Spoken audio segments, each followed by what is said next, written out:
In this video, I'm going to show you how to categorize transactions in Wave. Begin by heading to your Wave dashboard. On the left-hand side menu, click on Accounting to expand it, and then select Transactions. Here you will see all of your recorded transactions. New transactions are initially marked as uncategorized, which can make them harder to locate even with filters. Categorizing your transactions helps in organizing your accounts efficiently. To assign a category, hover over the transaction and click on the category drop-down box.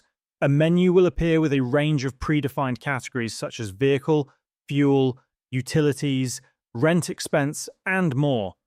If the appropriate category is not listed, you can create a new one by selecting Add a New Category.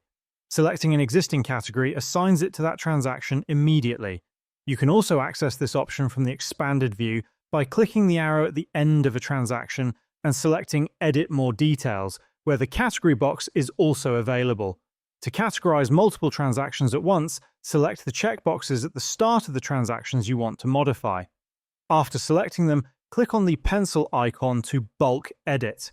In the Edit box, select Category. Then choose the desired category from the Change to drop-down and click Apply.